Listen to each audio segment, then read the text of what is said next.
Hey les bambins, très heureux de vous retrouver pour cette nouvelle vidéo sur la Ligue des Champions. 8 pronostics sont à suivre sur les 4 derniers groupes de cette troisième journée. 2 matchs concernent des équipes françaises, Chelsea, Rennes et Leipzig, Paris Saint-Germain. Des matchs du FC Barcelone, de la Juventus de Turin et de Manchester United vous sont également proposés. Commençons par le groupe E. Le classement est le suivant. Premier, Chelsea avec 4 points. Deuxième, Séville avec 4 points également. Troisième, Krasnodar avec 1 point. Et dernier, Rennes avec 1 point également. Le premier match est Chelsea-Rennes. Les Anglais semblent reprendre des couleurs après leurs 2 victoires consécutives assez larges contre Krasnodar et Burnley. C'est actuellement une équipe qui ne prend plus de but depuis 4 matchs, depuis le 3-3 contre Southampton. Concernant les Bretons, après une série assez négative mêlant défaites et matchs nuls, une victoire contre Brest vient enfin de stopper l'hémorragie. L'énorme performance réalisée par leur gardien Gomis à Séville pourra être renouvelée chez les Anglais. Mon pronostic pour ce match est d'une victoire 1-0 de Chelsea contre Rennes. La deuxième rencontre que je vous propose est le match entre Séville et Krasnodar. 2 équipes en difficulté en championnat. Pour l'équipe russe, une place au milieu de tableau et 3 défaites à Grozny et contre les 2 équipes de Moscou, le Dynamo et le Spartak, atténuent leur espoir de retrouver la Ligue des Champions l'année prochaine. Quant aux Sévillans, ils marquent également le pas en championnat avec 3 défaites d'affilée, même si auparavant ils avaient réalisé un magnifique match nul à Barcelone, tout de même mettant à leur actif un match ultra dominateur contre Rennes. Le pronostic pour ce match sera 3-0 pour le FC Séville.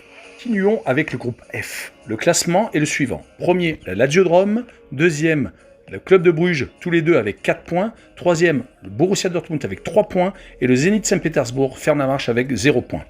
Le Zénith Saint-Pétersbourg, bien placé dans son championnat à la 2e place derrière le CSKA Moscou, reste sur 3 défaites, dont 2 à domicile contre le Rugby Kazan et contre le FC Bruges en Ligue des Champions. La victoire contre Khimki en championnat leur permet de relever un peu la tête. La Lazio de Rome, dessinée par le coronavirus, a gagné au Torino miraculeusement avec 2 buts dans les arrêts de jeu. Ils sont tout de même très solides à l'extérieur avec une seule défaite depuis le début de la saison à la Sampdoria de Gênes. Le miracle des arrêts de jeu se renouvellera-t-il en Russie ? Pour moi, le pronostic est 1 but partout entre la Lazio et le Zénith Saint-Pétersbourg. Pour le deuxième match de ce groupe F, le Cercle de Bruges affronte le Borussia Dortmund. Les Belges accusent le coup depuis la reprise après la trêve internationale. Défaites et matchs nuls s'alternent, dont un match nul contre la Lazio en Ligue des Champions. Du côté allemand, tout semble aller pour le mieux. Il reste sur 3 victoires sans concéder de but. La défaite à la Lazio semble être un accident de parcours. Pour mon pronostic, le club de Bruges marquant toujours 1 but, je pense que le Borussia Dortmund va s'imposer 2-1 à l'extérieur. Penchons-nous sur le groupe G. Le classement est le suivant. Premier, le FC Barcelone avec 6 points. Deuxième, la Juventus avec 3 points. Troisième, le Dynamo de Kiev avec 1 point. Et quatrième, le Ferencváros, le club hongrois avec 1 point. 2 rencontres sont à suivre, Ferencváros, Juventus et FC Barcelone, Dynamo de Kiev. Attaquons par le premier match, Ferencváros, Juventus de Turin. Le club hongrois est premier et invaincu de son championnat national.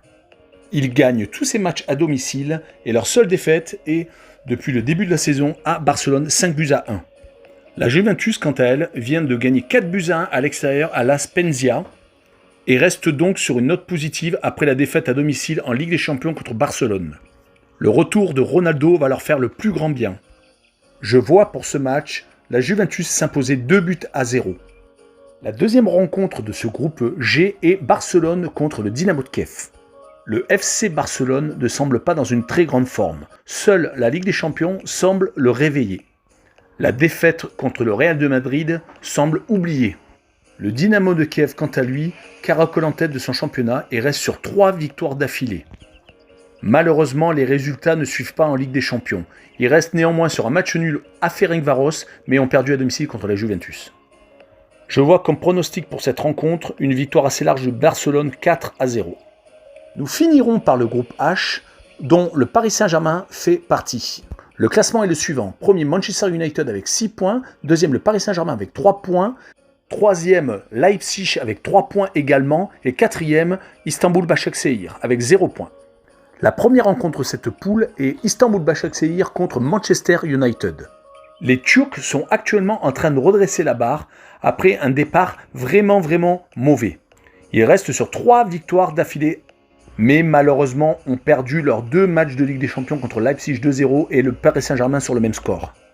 Le club de Manchester United est aussi sur une bonne dynamique qui est venue malheureusement se ternir à cause de la défaite à domicile contre Arsenal le week-end dernier. Mais la Ligue des Champions semble cette année leur réussir. Une victoire à Istanbul est dans les cordes des Mancuniens. Mon pronostic pour cette rencontre est une victoire étriquée de Manchester United à l'extérieur, 2-1. La dernière rencontre de ces 8 matchs de Ligue des Champions est la revanche de la dernière finale de Ligue des Champions entre Leipzig et le Paris Saint-Germain. Depuis le début de la saison, le club allemand avait une très bonne dynamique.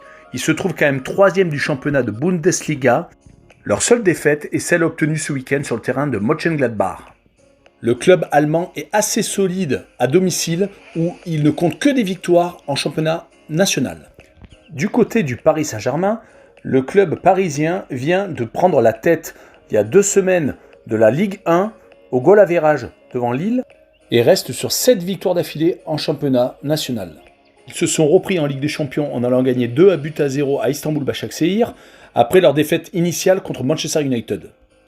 Mon pronostic pour cette rencontre est un match assez serré où le score de 2 buts partout conclura cet affrontement. Je vous remercie d'avoir suivi cette vidéo sur la Ligue des Champions. Je vous retrouve demain pour une vidéo sur la Ligue Europa. Ciao les bambins!